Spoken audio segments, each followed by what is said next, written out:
शिव कृपा से भगवान देवाधिदेव महादेव करुणा सागर की दया, उनकी उदारता,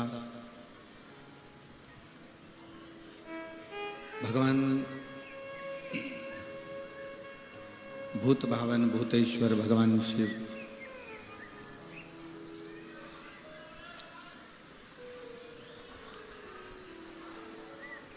जो विश्व का कल्याण करने वाले हैं, विश्व का उद्धार करने वाले हैं, ऐसे भगवान देवाधिदेव महादेव शिव संपूर्ण विश्व का कल्याण करते हैं। आज कथा का विराम दिवस है।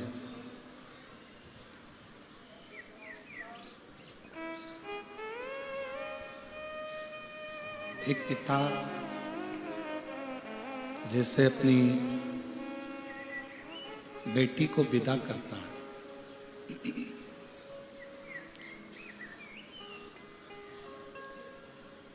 और क्या नहीं देता एक बाप अपनी बेटी को।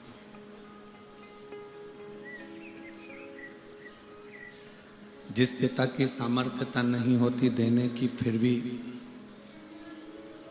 कर्जा कर लेता है, कहीं से उधार ले आता है, कहीं से मांग कर ले आता है, और एक पिता ना जाने कितने कितनों के हाथ जोड़ता है, और हाथ जोड़कर थोड़ा सा धन लाकर अपनी बेटी का विवाह करता है।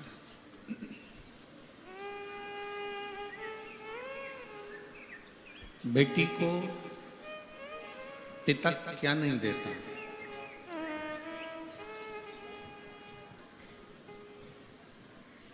एक बाप अपनी औलाद को क्या नहीं देता?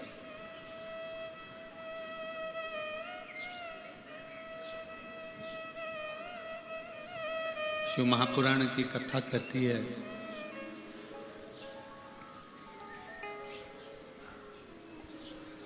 घर में अगर एक बेटी का जन्म हो जाए ना, तो भगवान शंकर को धन्यवाद जरूर दिया करो कि तेरी कृपा से मेरे घर में बेटी का जन्म हुआ है।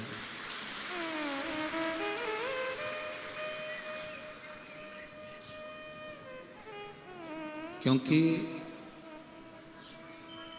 बेटा एक बार माँ बाप को दुखी देख लेगा, पर बेटी अपने माँ बाप को कभी दुखी नहीं देख पाती है।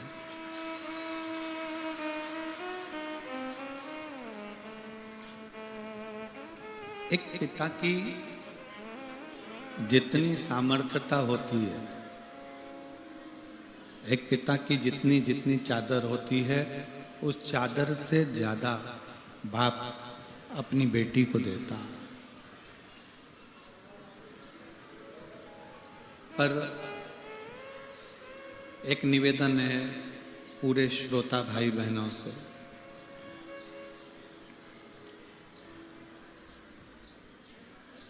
कि आप खुद के बल पर आगे बढ़ने का प्रयास करो। ससुराल से तुम्हें क्या मिला, दहेज में क्या मिला, उससे मतलब नहीं रखना, बल्कि ये मतलब रखना कि भगवान मुझे इस लायक बनाना कि मैं किसी के कन्यादान में कुछ दे सकूं और किसी के लिए कुछ कर सकूं।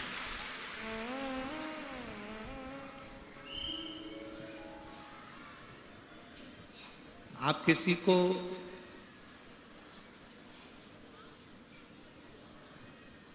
मेरे शंकर भगवान की एक पवित्र कथा कहती है, जब जिस समय पर मेरे भोलेनाथ जी ने अपनी लड़की का विवाह अशोक सुंदरी का विवाह किया था,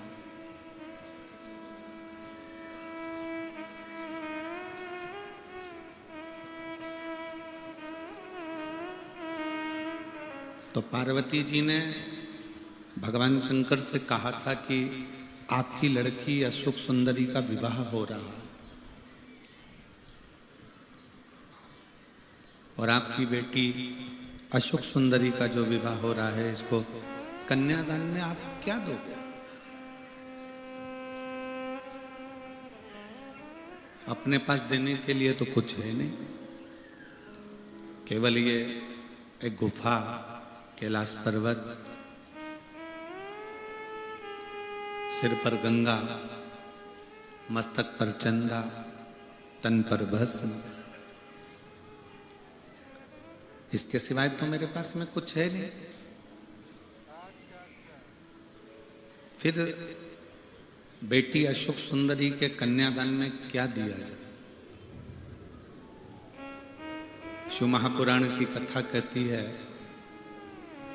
कि भगवान शंकर ने तुरंत माता पार्वती जी से कहा कि मेरी बेटी अशोक सुंदरी को कन्यादान में मैंने जो शिक्षा दी है,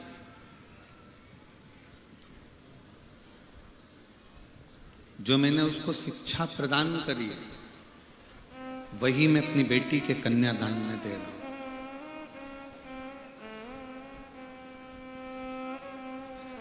इस वन क्षेत्र में, इस दंडकारण्य वन क्षेत्र में जितने भी पिता के घर में बेटी ने जन्म लिया है, उन पिताओं से इस व्यासपीठ से एक ही निवेदन है कि बेटा और बेटी में भेद मत करो। बेटी को इतना पढ़ाओ कि उसकी शिक्षा ही उसका कन्यादान बने।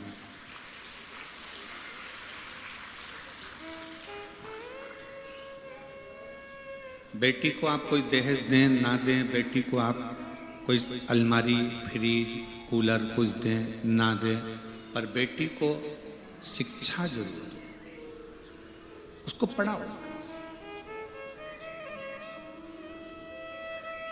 तुम्हारी दी हुई अलमारी एक दिन अटाले में चली जाएगी, तुम्हारा दिया हुआ फ्रिज एक दिन बिगड़ जाएगा, तुम्हारा दिया हुआ वॉशिंग मशीन एक दिन खराब हो जाएगा, तुम्हारा दिया हुआ एक दिन सोफा सेट फट जाएगा, तुम्हारा दिया हुआ कपड़ा भी बेकार हो जाएगा, तुम्हारा दिया हुआ सोना चांदी भी एक दिन हो सकता है कि कर्जे में डूब जाएगा, पर तुम्हारा दी हुई शिक्षा, तुमने जो बेटी को पढ़ाया है, अच्छा कॉलेज, अच्छा स्कूल बेटी को पहुंचाया है, तुम्हारी वो दी हुई शिक्षा वो कभी ना फटती है, ना कभी बेकार होती है, ना कभी कर्जे में लेकर जाती है।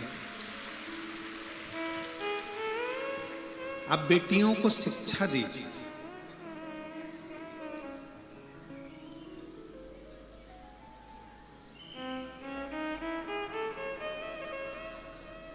और बेटियों को ऐसी शिक्षा दीजिए, बेटियों को ऐसा पढ़ाइए कि बेटियां भी आने वाले समय में जब कहीं पर उलझें तो कह सकती हैं कि मेरे पिता ने मुझे ये शिक्षा प्रदान करी, मुझे ये शिक्षा दी। भगवान भोलेनाथ, भगवान शिव कहते हैं मैं अपनी बेटी अशोक सुंदरी के विवाह में कन्यादान में शिक्षा दे रहा हूं।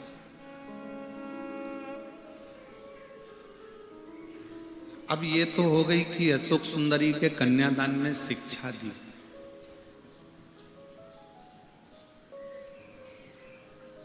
जिस समय पर गणेश जी का विवाह नहीं हो रहा था, कौन मनुष्य के शरीर पर हाथी का मुख लगा हुआ है, हाथी की सूंड लगी हुई है, बड़े बड़े कान है, बड़ी बड़ी सूंड है, बड़े बड़े नयन है, बड़ी बड़ी तोंद है, कौन बेटी भी आए?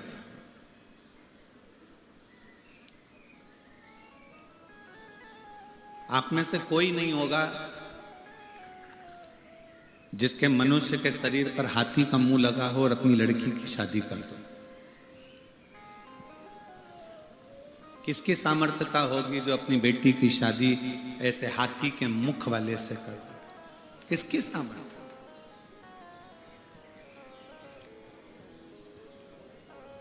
प्रजापति विश्वरूप जी की बेटी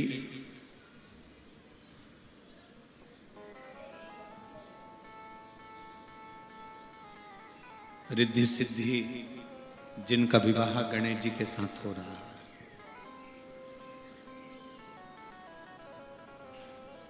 क्यों कर रही हैं?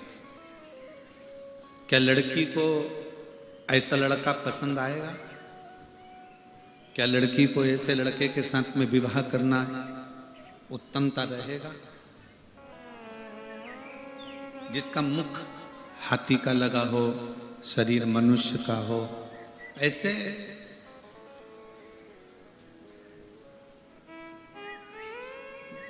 से कैसे विवाह कर सकते?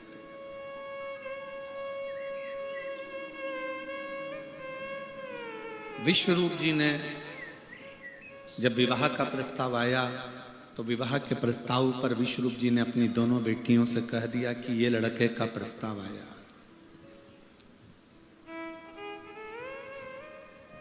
ये लड़के का प्रस्ताव है। और ये मत सोचना बेटियों की केवल यही प्रस्ताव है। शादी के लिए भगवान विष्णु के यहां से भी खबर आई है, ब्रह्मा जी के यहां से भी खबर आई है, इंद्र के यहां से भी खबर आई है। बहुत सारे देवताओं ने पितृलोक से भी खबर करी है, गंधर्व लोक से भी आई है, वरुण के यहां से आई है, नाग लोक से आई है, पाताल लोक से खबर आई है कि तुम्हारी बेटी रिद्धि सिद्धि का विवाह हमारे लड़के के साथ कर दो। इतने सारे फोटो सामने रख दिए गए, इनमें से जो लड़का तुम्हें पसंद आए हम उसके साथ तुम्हारा विवाह कर देते। तुम ये ना सोचना कि, और देखो नारायण भगवान के यहाँ बैकुंठ है, ब्रह्मा जी के यहाँ ब्रह्मलोक है, नागलोक है, सब कुछ है, इंद्र के यहाँ इंद्रलोक है, पर शंकर भगवान के घर में कोई ऐसा बहुत बड़ा सिंहासन या बहुत बड़ा आभूषण या बहुत बड़ा रतन माणिक मोती हीरा सोना चांदी कुछ नहीं, कुछ भी नहीं। कोई बड़ा महल भी नहीं है, और लड़का भी मनुष्य के शरीर पर हाथी का मुख है, वो भी आप समझ लो। जितने देवताओं का दर्शन आप कर रही हो, सारे देवताओं के घर में राजसी ठाट है, लड़का भी अच्छा है, पर शंकर जी के यहाँ राजसी ठाट भी नहीं है और लड़का भी ऐसा।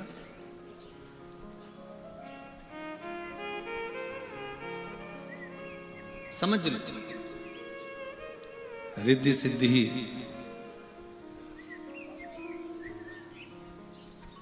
वन में चली गई, पिता विश्वरूप जी को प्रणाम कर वन में।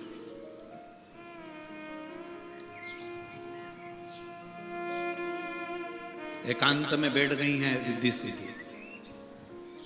देव ऋषि नारद जी का आगमन हुआ है, और देव ऋषि नारद जी का जब आगमन हुआ तब देव ऋषि नारद ने रिद्धि और सिद्धि से पूछा, क्या बात है, आज प्रजापति विश्वरूप जी की बेटियां वन में घूम रही?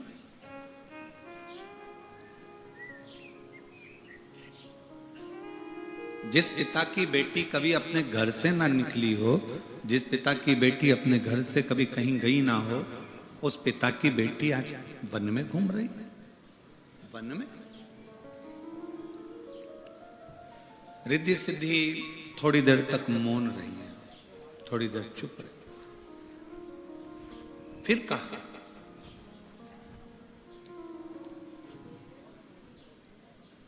आप कुछ बोलोगी नहीं? रिद्धि सिद्धि ने कहा कि हमारे पिता ने हमको हर पल समझाया है, टोका है, बोला है, और हम हमारे पिता के अनुकूल चलने वाली बेटी हैं। मेरी बेटियों, मेरी जीजियों, मेरे भाई, मेरे बेटाओं, मेरी माताओं, गाड़ी में ब्रेक और घर में माता पिता का टोक बहुत जरूरी है। गाड़ी में ब्रेक का होना जरूरी है और घर में बुजुर्गों का टोकना जरूरी है। अगर घर के माता पिता बेटी को टोक रहे हैं, बेटा ऐसा मत कर, तो वो तुम्हारा भला चाहते हैं। घर के बुजुर्ग अगर आपको टोक रहे हैं कि बहू ऐसा मत करो, वो तुम्हारा भला चाहते हैं। अगर भला नहीं चाहते हैं ना, तो मोहल्ले के लोग तो ये चाहते हैं कि तुम तन पर कपड़ा भी नहीं पहन कर निकलो, तो मोहल्ले के लोग चाहेंगे कि बहुत अच्छी बात है।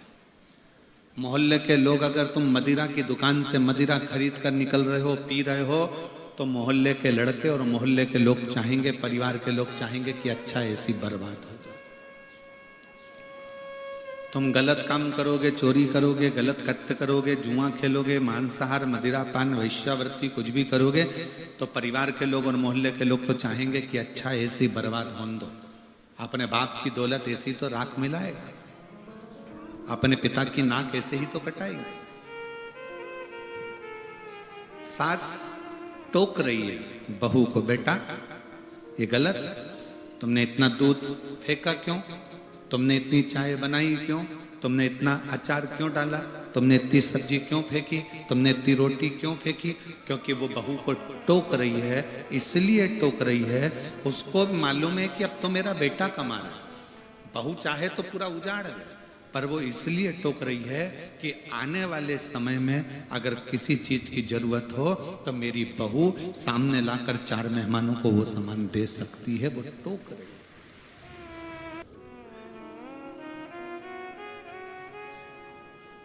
अच्छा एक बात बताओ, गाड़ी में लाइट नहीं होगी, गाड़ी चलेगी कि नहीं चलेगी? जम के तो बोलो जरा, चलेगी ना। गाड़ी में गियर नहीं होंगे, गाड़ी चलेगी कि नहीं चलेगी? चलेगी।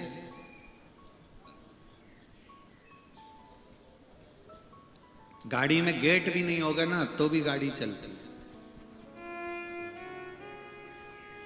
गाड़ी में सीट नहीं है तो भी गाड़ी चलेगी। गाड़ी में सब कुछ हो, गियर भी हो, लाइट भी हो, डेकोरेशन भी हो, सब कुछ हो, और गाड़ी में ब्रेक नहीं हो तो गाड़ी चलेगी?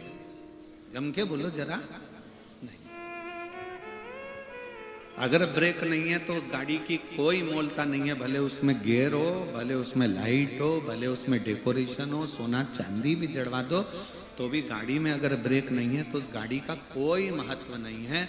उसी तरह हमारे जीवन में तुम कितने सुंदर हो, तुम्हारा व्यापार कितना अच्छा है, तुम कितना अच्छा कार्य कर रहे हो, तुम कितने आगे बढ़ रहे हो, पर तुम्हारी जिंदगी में अगर बुजुर्ग माँ बाप की टोक नहीं है तो समझ लो कि तुमने कुछ नहीं कमाया, जिंदगी में आगे बढ़ना।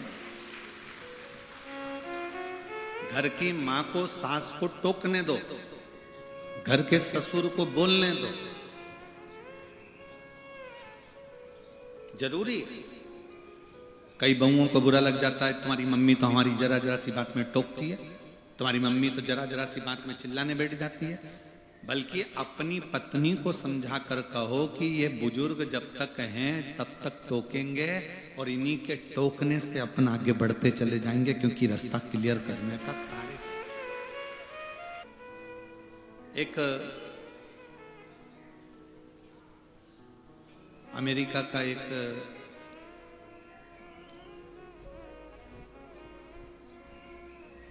इंडियन लड़का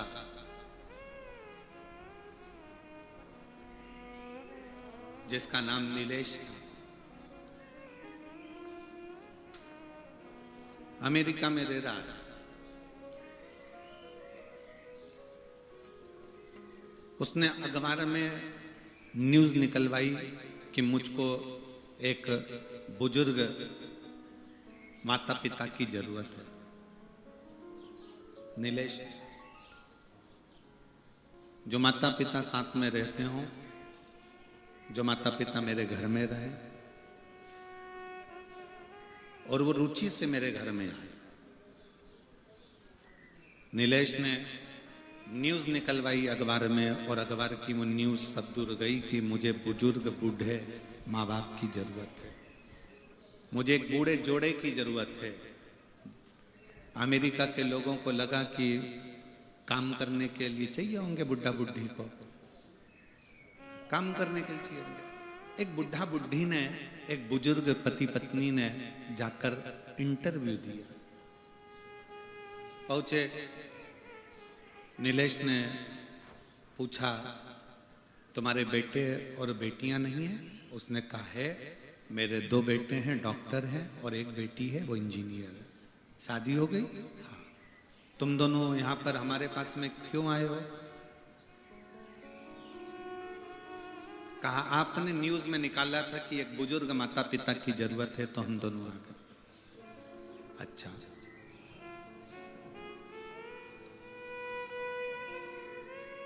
अपने बच्चों के पास क्यों नहीं रहते? वो हमको रखते नहीं। ठीक है। अब बुजुर्ग माता पिता से पूछा उस नीलेश ने कि तुम्हारी तनख्वाह क्या है? तो कहा, आप बताओ क्या दोगे, कितनी डॉलर दोगे, क्या दोगे? उसने, नीलेश ने बता दिया। बुजुर्ग माँ बाप ने पूछा, अब हमारा काम बता दो कि तुम्हारे बच्चों को संभालना है, कि झाड़ू लगाना है, कि पोछा लगाना है, कि कोई काम करना है?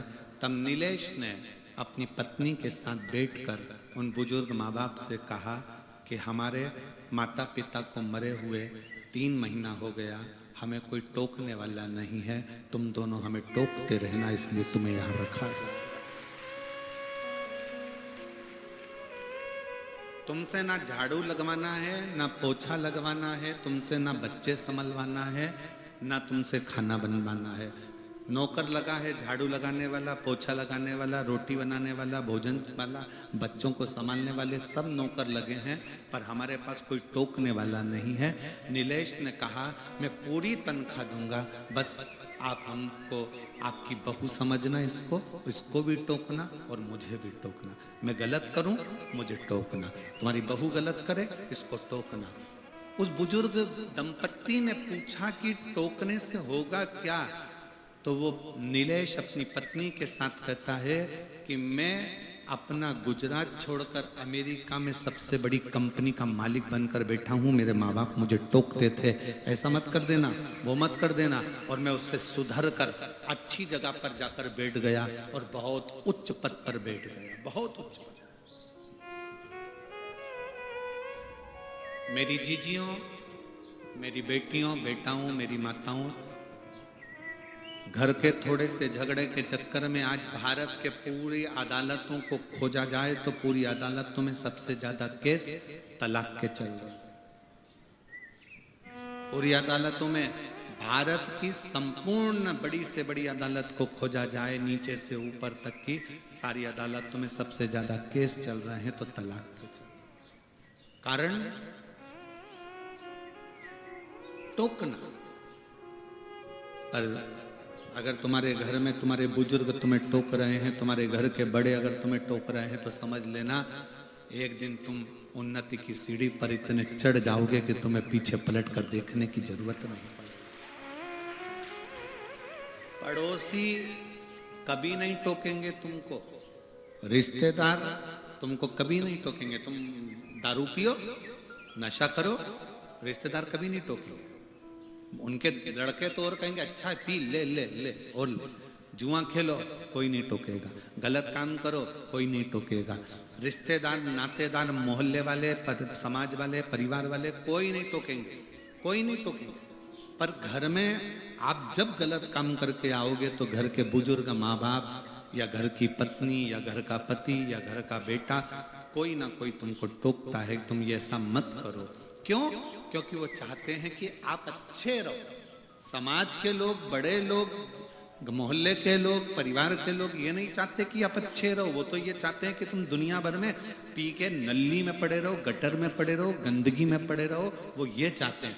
पर घर का, परिवार का व्यक्ति, एक बुजुर्ग माँ बाप और घर की पत्नी, पति, घर के बच्चे चाहते हैं आप नाली में, गटर में नहीं, अगर पढ़ना ही है तो किसी सत्संग में जाकर पढ़े रहो, उससे बढ़कर सुख।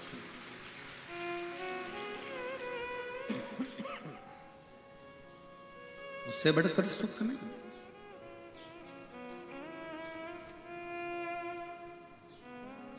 किस किस के घर में माँ बाप हैं? हाथ उठाओ जरा। मैं आपको प्रणाम करता हूं जो आपके घर में माता पिता हैं और टोकने वाला कोई ना कोई है, इसलिए आपको नमन कर रहा हूं। आपके घर में टोकने वाला कोई ना कोई है इसलिए मैं आपको प्रणाम करता, नमन करता। रिद्धि सिद्धि, देवऋषि नारद कह रहे हैं कि तुम्हारे विवाह का प्रस्ताव आया है सब दूर से। भगवान विष्णु के यहां से भी आया, तो ब्रह्मा जी के यहां से भी आया, तो इंद्र के यहां से भी आया, तो पितृलोक से भी आया, गरुण वरुण के यहां से भी आया, तो नागलोक से भी आया।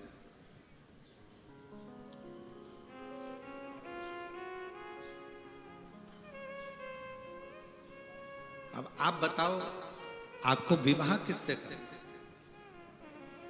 रिद्धि सिद्धि कुछ नहीं हुआ, कुछ। एक शब्द भी रिद्धि सिद्धि के मुख से नहीं निकला। बस रिद्धि सिद्धि ने इतना जरूर कहा कि हमारे पिता ने हमें जो सिखाया है, हम कभी गलत जगह पर नहीं जाएंगे, जहां मेरे माँ बाप कहेंगे विवाह हम वहां करेंगे। मेरी बेटियों,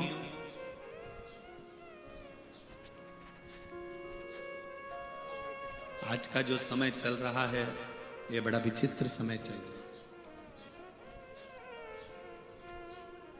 तुमको गाड़ी का लालच देकर, मोबाइल का बैलेंस डलवाकर, होटल में खाना खिलाकर, दूसरे धर्म के लड़के सनातन धर्म की लड़कियों को अपनी ओर आकर्षित कर कर उससे शादी कर लेते हैं। शादी करने के 4-6 महीने निकलते हैं, 1 साल निकलता है, क्योंकि वो लड़के ने तुम्हारे को शादी केवल इसलिए नहीं करी कि तुमको पत्नी बनाना है, वो तो इसलिए शादी करी कि सनातन धर्म की हिंदू की लड़की को नीचा दिखाना है, उसको जूते की नोक पे रखना है, इसलिए उसने शादी करी। आपका हिंदू तत्व को समाप्त करने के लिए, सनातन तत्व को समाप्त करने के लिए उसने शादी करी। 1 साल बाद वो तुमसे झगड़ा कर कर कहीं ले जाकर तुम्हारे 40-35 टुकड़े कर कर अटैची में भर कर कहीं फेंक कर आए या फ्रिज में पटक आए, उससे अच्छी है तुम्हारी समझदारी। अपनी समाज में, अपने सनातन धर्म में, अपने हिंदू धर्म में शादी करो, दूसरे धर्म की ओर झांक कर भी मत दो।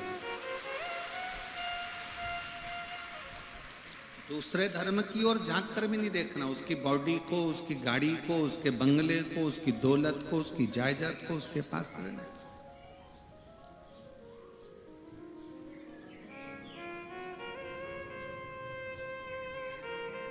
रिद्धि सिद्धि,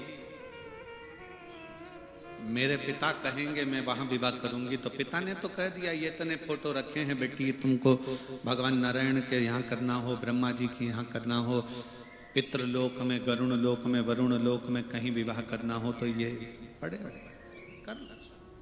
तुम बोलोगे मैं वो विवाह करा दूं।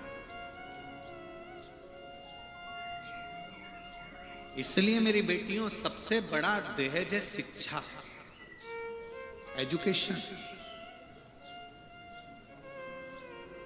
और मेरी माओ, मेरे जीजाओं, मेरी बेटियों, मेरा बेटा हूं, मेरा आपसे निवेदन है कि शिक्षा से बड़ा, एजुकेशन से बड़ी कोई कन्यादान नहीं हो सकता।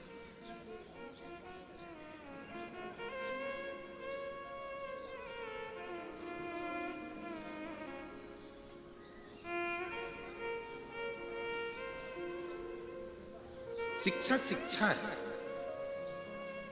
और कभी यह न सोचना कि शिक्षा केवल बहुत महंगे स्कूल में पढ़ोगे तो शिक्षा अच्छी रहेगी, या बहुत महंगे कॉलेज में पढ़ोगे तो शिक्षा रहेगी। अगर बहुत महंगे कॉलेज में और स्कूल में नहीं जा सकते तो अपने जो शासकीय स्कूल हैं, सरकारी स्कूल हैं, उसमें भी पढ़ो। हमारे माता पिता के पास में इतना धन नहीं था कि हमको कोई प्राइवेट स्कूल में या अच्छे स्कूल में पढ़ा सकते थे।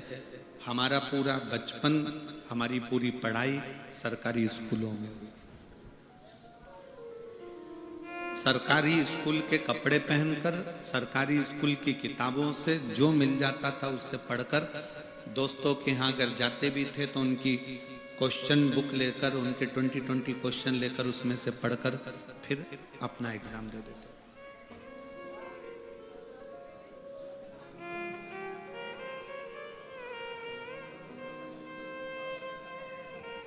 आज भारत के राष्ट्रपति के पद पर विराजमान राष्ट्रपति महोदय से भी अगर पूछा जाए कि तुम कौन से प्राइवेट स्कूल में पढ़ी हो, तो वो भी कह देती हैं मैं अपने गांव के सरकारी स्कूल में पढ़ी हूं और राष्ट्रपति पद पर बैठी। हमें एक पिता की एक बात स्मरण में आ गई। हम महाराष्ट्र में कथा करने के लिए गए थे और वहां एक पिता की इच्छा देखिएगा, मैं उसका नाम नहीं लेना चाहूंगा। 6 महीने रिटायरमेंट के बचे थे उस पिता के। 6 महीने वो प्रणाम करने के लिए आया। हमने कहा काका कैसे हो? चंगा, मैं बढ़िया हूं। ड्यूटी करते करते कितने साल हो गए? बस 6 महीने बाद रिटायरमेंट है गुरुजी। हमने कहा ठीक। कोई इच्छा? तो कहा एक इच्छा है कि मैं ड्यूटी करते करते ही मेरे प्राण छूट जाए। मैंने पूछा क्यों? कहा कम से कम आज के जमाने में मेरे बेटे को अनुकंपा नियुक्ति तो मिल जाएगी। एक पिता मरते दम तक भी अपनी औलाद के लिए सोचता है। और आज का बेटा चंद्रमुखी के चक्कर में मां बाप को दुखी कर देता है।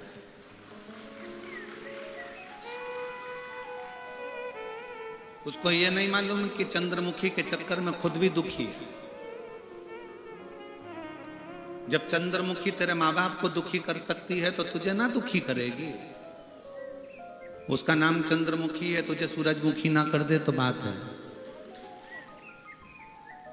एक बाप अपनी पूरी जिंदगी अपने बच्चों के लिए दुकान बढ़ाऊंगा, बच्चों के काम आएगा, व्यापार बढ़ाऊंगा, बच्चों के काम आएगा, घर बड़ा बनाऊंगा, बच्चों के काम आएगा, बहुत कुछ मेरी औलादों के लिए, औलादों के लिए, जमीन, धान, फसल, खेती, सब बच्चों के लिए।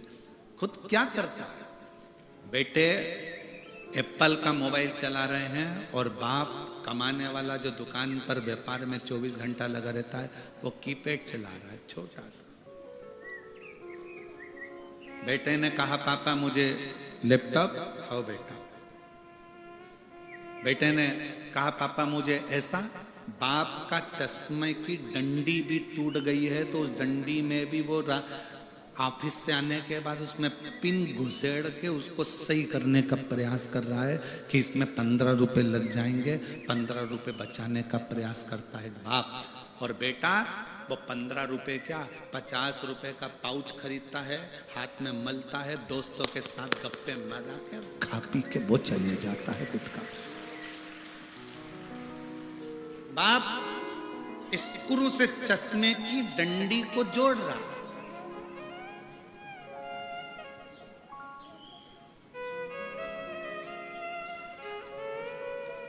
मेरी बेटियों, बेटाओं, मेरी माताओं, मेरी जीजियों, मेरे जीजाओं, बच्चों को एजुकेशन दो, खूब अच्छी दो, खूब अच्छा पढ़ाओ, पर साथ में उसको संस्कारित भी बनाओ। बहुत बड़ी पूंजी है संस्कार, बहुत बड़ी पूंजी।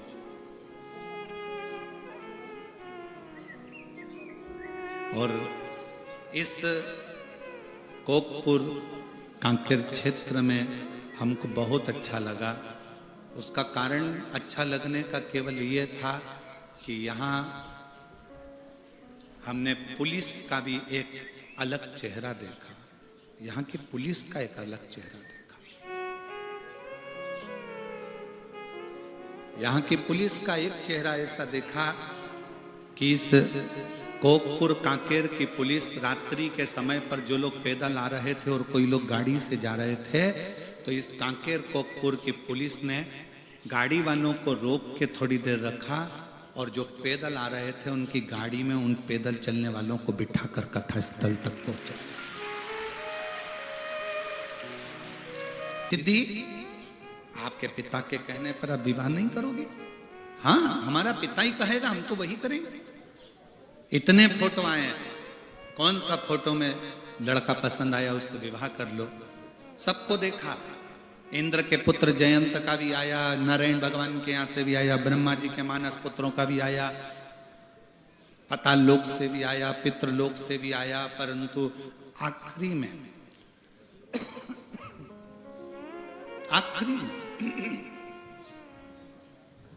रिद्धि सिद्धि वन में विचरण करती करती करती करती फिर वहां से विचरण करते करते करते करते जाने लगी तो रिद्धि सिद्धि ने देखा कि एक ब्राह्मण आ रहा, एक ब्राह्मण, और उसके साथ में उसका एक मित्र भी है। दोनों गुरुकुल से पढ़कर आ रहे। एक ब्राह्मण मित्र से कह रहा है कि देखो आज अपन घर से निकले और मिट्ठू दिखा है, तोता दिखा है। हाँ, गुरुजी ने कहा था जब तोता दिखे सुबह से तो समझ लेना कि आज मीठा खाने को मिलेगा। तोता दिखे तो समझ लेना मीठा खाने को मिलेगा। दूसरा मित्र बोला नहीं, मीठा खाने को तो मिलेगा पर मीठा भी कड़वा होगा, मीठा भी कड़वा होगा। रिद्धि सिद्धि उन दोनों ब्राह्मण पुत्रों के पीछे पीछे चली। ब्राह्मण पुत्र एक जगह पर भोजन करने गए, भोजन कर कर निकले तो दोनों बात कर रहे थे। एक ने कहा भाई आज तो अपन ने तोता देखा तो मीठा खाने को तो मिला, पर तूने बिल्कुल सत्य कहा था कि मीठा भी कड़वा था, तुझे कैसे मालूम? एक ने कहा मुझे तो मेरे गुरु ने बताया था कि तोता सुबह से दिखे तो समझ लो, मिट्ठू सुबह से दिखे तो समझ लो मीठा खाने को मिलेगा। तूने कैसे कह दिया कि मीठा तो मिलेगा पर कड़वा मिलेगा, तूने कैसे कह दिया? उसने कहा कि वो तोता नीम के पेड़ पर बैठा था, इसलिए मुझे समझ में आ गया कि खीर तो मिलेगी पर कड़वी मिलेगी। मीठा तो मिलेगा पर कड़वा मिलेगा। दूसरे मित्र ने अपने मित्र के हाथ जोड़ लिए कि मेरे गुरु ने तो मुझे शिक्षा दी थी कि तोता दिखे तो मीठा मिलेगा, पर तेरे भीतर की जो बुद्धि है उस बुद्धि ने यह सिद्ध कर दिया कि तोता नीम के पेड़ पर बैठा है, मतलब मीठा तो मिलेगा पर मीठा भी कड़वा मिलेगा। नीम का पेड़ पर तोता बैठा। तब रिद्धि सिद्धि ने विचार कर लिया कि अब पक्का निर्णय है कि लड़का चाहे कितना भी सुंदर हो उससे मतलब नहीं, लड़के के पास कितने भी पेट्रोल पंप हो उससे मतलब नहीं, लड़के के कितने भी बंगले हो उससे मतलब नहीं, लड़का बुद्धि से विद्वान होना चाहिए। गणेश जी को क्या कहा जाता है? किसके देव हैं वो? जम के बोलो, बुद्धि के देव। अब रिद्धि सिद्धि ने विचार कर लिया कि मुझे अब शादी करना है तो बुद्धि के देव से।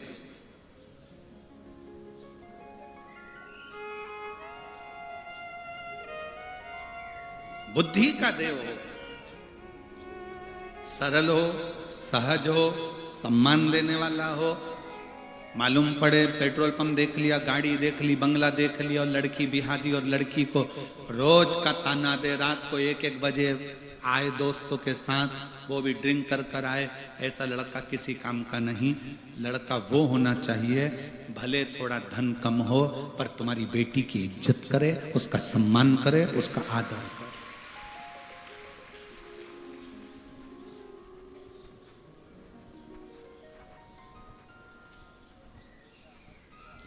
भोजन पति रसोई घर में करे, एकांत में बैठकर भोजन करे, पर पत्नी का सम्मान सबके सामने करे। पर उल्टा हो गया, पत्नी का अपमान सबके सामने करता है। अकल नहीं है इसमें, बेवकूफ है, धिक्कार के भगाता है 4 लोगों के सामने। 4 लोगों के सामने उसकी इज्जत खराब करोगे तो 4 लोग उसकी इज्जत करेंगे, उसका सम्मान करेंगे।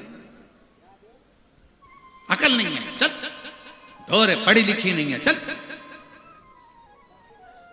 जब विवाह करा था तब क्या देखा था? मोटरसाइकिल, चेन और अंगूठी, हाथ का ब्रेसलेट, या उसके बाप की जमीन। तब क्या देखा था? भोजन एकांत में बैठकर पति करे, पर पत्नी का सम्मान सबके सामने होना चाहिए, उसका अपमान सबके सामने नहीं, चार लोगों में नहीं, चिल्लाकर नहीं, अपशब्द कहकर नहीं। पर पति अपनी शूरवीरता चार लोगों में अपनी पत्नी पर दिखाता है कि मैं शूरवीर हूं, देखा मेरी कितनी धाक है। अगर तू इतना बड़ा शूरवीर है तो नक्सल एरिया में चले जा। जब इतनी शूरवीरता है तेरे को और तू अपनी पत्नी पर इतनी शूरवीरता दिखा रहा है, तो शूरवीरता दिखा, बॉर्डर पर जा, मां शूरवीरता दिखा। एक पत्नी जो अपने बाप का घर छोड़कर तेरे लिए आई है, जो तेरे बच्चों को दिन भर संभालती है, रोटी बनाकर तेरे बच्चों को, तेरे घर के लोगों को खिलाती है, और तू शूरवीरता भी उस पर दिखा रहा, चार लोगों में अपशब्द भी उससे कर रहा है। सम्मान करिए, आदर करिए, सत्कार करिए।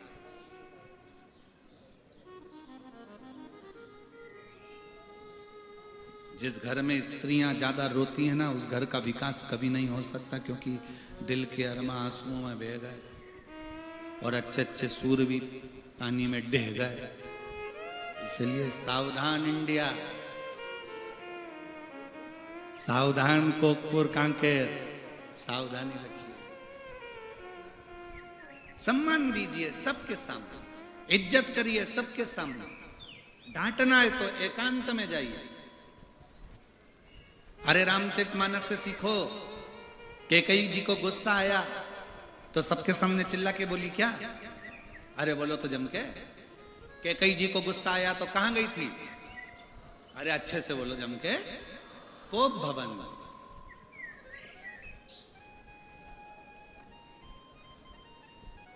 गुस्सा करने का भी अलग से कमरा होता था कि तुम यहां गुस्सा करना, पर आज के जमाने में तो मकान इतना बड़ा बनता है कि लोग उसमें कहीं पे भी गुस्सा कर लेते। सास इधर गुस्सा करके बैठी, बहू उधर बैठी, पोता ऊपर बैठा, पोती कॉलेज बैठी, पूरा घर ऐसा लगता है कि ये घर नहीं, ये कोप भवन है। सबकी डीपी उड़ी पड़ी हुई है, सबके बल्ब फ्यूज, सब चेक कर रहे हैं। जब जब बल्ब लगाते हैं तो बल्ब एकदम फिर बंद, ट्यूबलाइट एकदम फिर बंद। उसी तरह घर में जब सब इकट्ठे होते हैं, थोड़ी थोड़ी देर में पति चिल्ला कर बोलता, फिर बेटी चिल्लाएगी, फिर बंद, बेटा चिल्लाएगा, फिर बंद, सब फ्यूज बल्ब।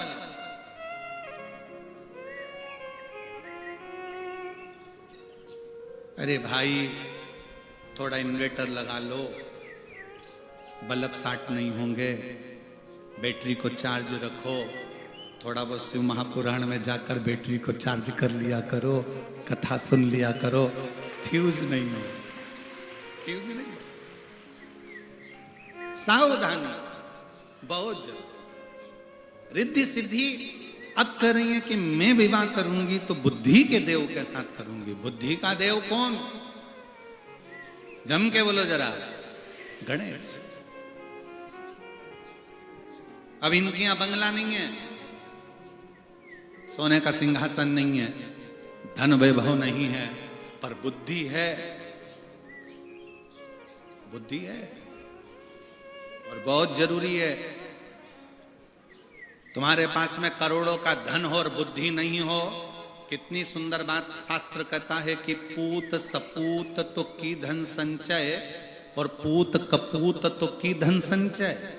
बेटा सपूत है तो पैसा जोड़ने की जरूरत नहीं है, वो खुद मेहनत से जोड़ लेगा, और बेटा कपूत है तो कितना भी जोड़कर चले जाओ वो सब राख मिला देगा। इसलिए बुद्धि है तो प्रॉपर्टी भी संभालेगा, घर भी संभालेगा, परिवार भी संभालेगा, सत्ता भी संभालेगा, वैभव भी संभालेगा, सब कुछ संभाल सकता। पर यदि बुद्धि ही नहीं है तो फिर क्या समाज।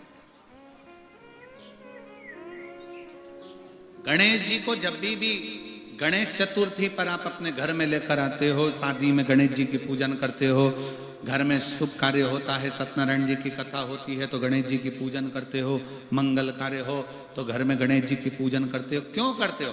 कि गणेश जी महाराज हमारे घर में तुम्हारी पूजन हो रही है, तुम बुद्धि देना सबको कि सब शांति से रहें। गणेश जी महाराज बुद्धि देना कि सब कार्य अच्छे से हो। गणेश जी महाराज बुद्धि देना सब कार्य सफलता की ओर हो। ऐसी कृपा कर, ऐसी करुणा कर। रिद्धि सिद्धि ने विचार कर लिया कि मैं बुद्धि के देव भगवान श्री गणेश जी महाराज के साथ में मंगल विवाह हुआ। खबर पहुंच गई शंकर भगवान के यहां विवाह की तैयारी हो गई गणेश जी महाराज की। और गणेश जी का विवाह हुआ। सब खूब धूम मची है चारों तरफ, खूब। अब मां का वात्सल्य कितना प्रबल है, कितना प्रबल। पार्वती जी गणेश जी को सुंदर सेहरा बांधती हैं और गणेश जी महाराज की नजर उतारती। पार्वती जी गणेश जी की नजर, बहुत ध्यान देना। बचपन में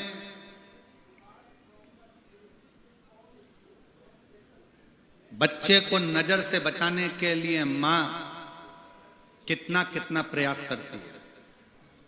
मिर्ची लाएगी, नमक लाएगी, उसके ऊपर से उतार के चूल्हे में झोंक आएगी, भले पड़ोसी को मिर्ची की दांत लग लग के मर जाए। मां है, बच्चे को नजर से बचाने का कितना कितना प्रयास करती है मां। बोलो री जीजियो, सही बात है कि गलत बात है? जम के बोलो जरा। सही है। एक मां अपने बच्चे को नजर से बचाने का अथक प्रयास करती है। मेरी माओं से निवेदन है, बच्चे को बचपन में जैसे तुम नजर से बचाते हो, उसी तरह जवानी में बच्चों को बुरी आदत से भी तुम्हें बचाना है।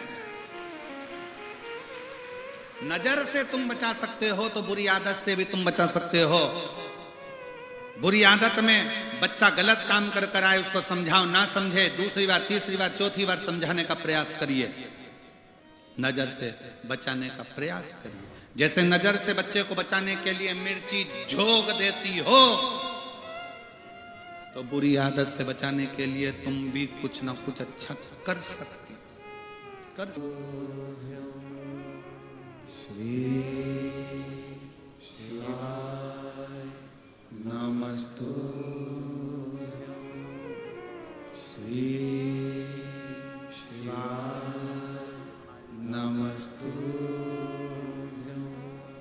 श्री शिवाय नमस्तु।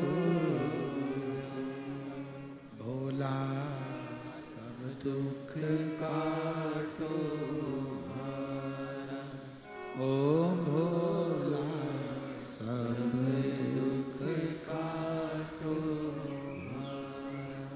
शिव शंकर जपो तेरी माला, भोले बाबा जपो तेरी माला।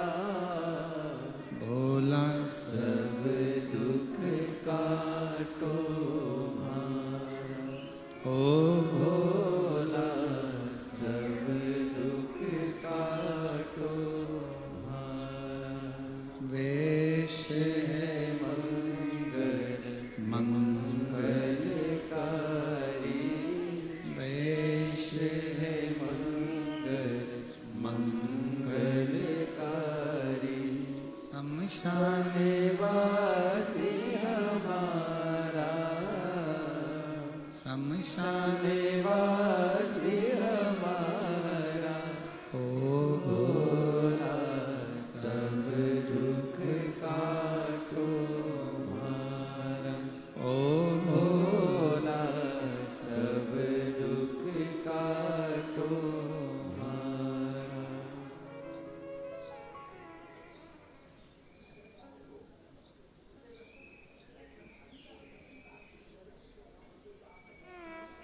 भगवान देवादिदेव महादेव, भगवान शिव, ओगड़दानी, त्रिकालदर्शी, कैलाशी, विनाशी, शिव तत्व कह रहा। पार्वती जी भगवान श्री गणेश जी महाराज की नजर उतारती। बचपन में जैसे बच्चों को नजर से बचाते हो, जवानी में बच्चों को बुरी आदत से बचाओ।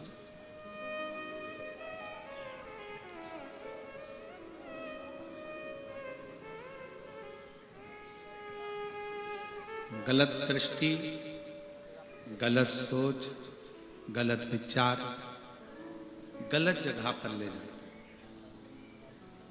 पर अच्छी सोच होगी ना, अच्छी दृष्टि होगी तो अच्छी जगह तक जाओ। एक बहन ने पत्र लिखा, उस पत्र में उसने लिखा कि हम लोग पूरा परिवार शिव का इतना महत्व नहीं जानते थे कि शिव का महत्व क्या है। मेरा नाम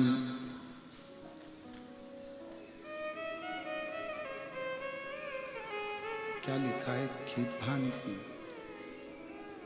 पढ़कर बताओ जरा क्या लिखा है? खीभान है किसी बान है? खीभान सिंह बघेल, पिता स्वर्गीय श्री कलीराम जी बघेल। मेरा निवास कांकेर ठेल का बोर्ड में है तथा मैं यही कथा हो रहे ग्राम कोकपुर में ही ग्रामीण स्वास्थ्य संयोजक के पद पर पदस्थ हूँ। कहीं बैठी हो तो हाथ हिला सकते हैं। मेरा नाम खीभान सिंह बघेल। गुरुजी, आपका कथन अटल सत्य है। एक लोटा जल सारी समस्या का है। मैं भोले बाबा को जल चढ़ाने की महिमा का क्या गुणगान करूं गुरुदेव। एक लोटा जल चढ़ाने वाले के घर परिवार के समस्त कष्टों का निवारण भोलेनाथ करते हैं, दुख नहीं आने देते। गुरुजी, शिव कृपा किसको कहते हैं? भगवान शंकर की कृपा किसको कहते हैं? गुरुजी, मैं बाबा को धन्यवाद देने के लिए आई हूं। मेरे पिताजी एक किसान रहे और हम 5-7 भाई बहनों का परिवार है। 7 भाई बहन हैं हम। विश्वास नहीं था कि शिव शिव होते हैं।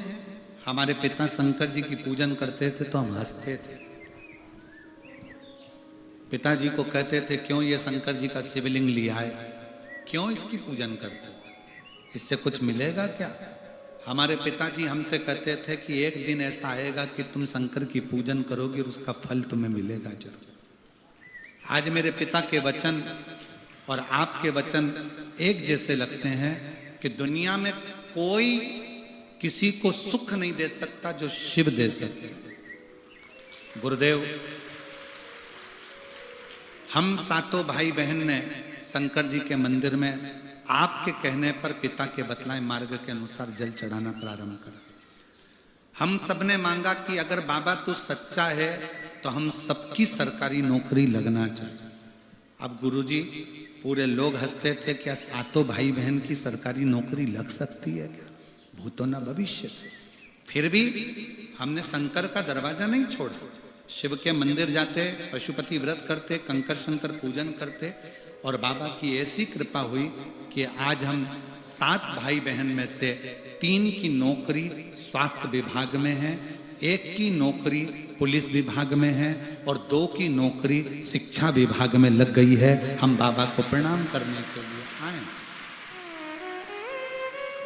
हम बाबा को नमन करते हैं। कहीं बैठे हो। मेरा नाम खीभान सिंह बघेल, पिता स्वर्गीय श्री कलीराम जी बघेल।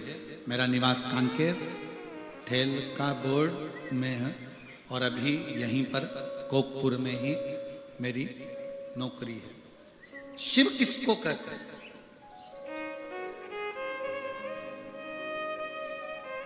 उस बहन ने उस भाई ने लिखा कि देवता देते हैं पल्ला झाड़कर और महादेव देते हैं छप्पर फाड़कर। आप अगर दिल से हृदय से शंकर जी की भक्ति कर रहे हो, अपनी पूरी मेहनत कर रहे हो, पूरा परिश्रम कर रहे हो, पूरी पढ़ाई कर रहे हो और दिल से लगन से तुम अगर कर्म कर रहे हो तो तुम्हें कोई हरा नहीं सकता।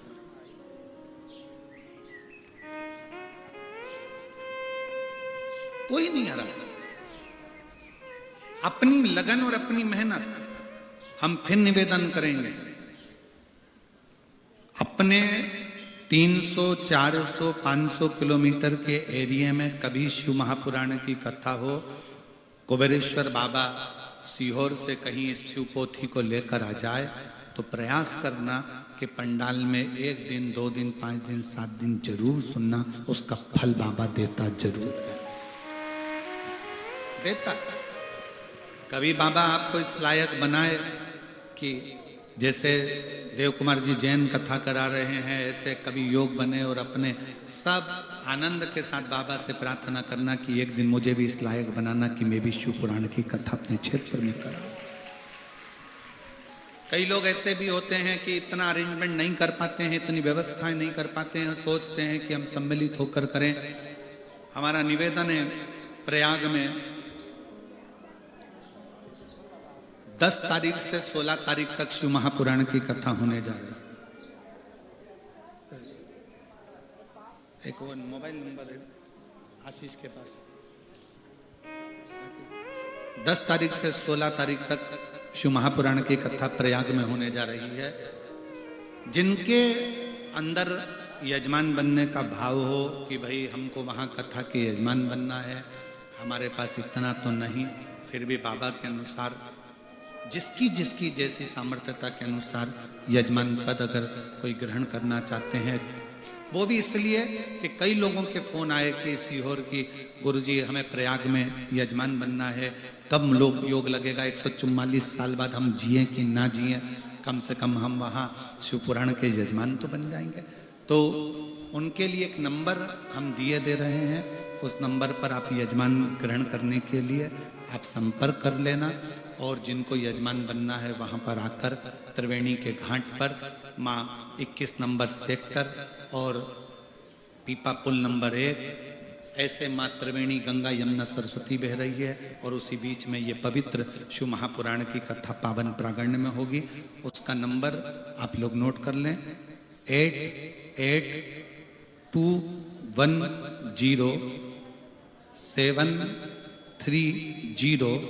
8821073039। ये जिसको भी यजमान पद ग्रहण करना है वो इस नंबर पर संपर्क कर सकते हैं। वापिस लिख लें, 8821073039। इस पर आप संपर्क कर कर प्रयागराज में जो कथा हो रही है उसका यजमान पद ग्रहण कर सकते हैं, जिसकी रुचि के अनुसार। कभी बाबा से प्रार्थना करो, जैसे इस बहन ने लिखा कि हम 7 बहन भाई हैं, पर हमने भी बाबा से शर्त रखी, क्या सबको नौकरी सरकारी मिल सकती है? क्या सबको सरकारी नौकरी प्राप्त हो सकती है? मेरा निवेदन है, आपकी लगन, आपकी मेहनत। एक पत्र और है, देखिए,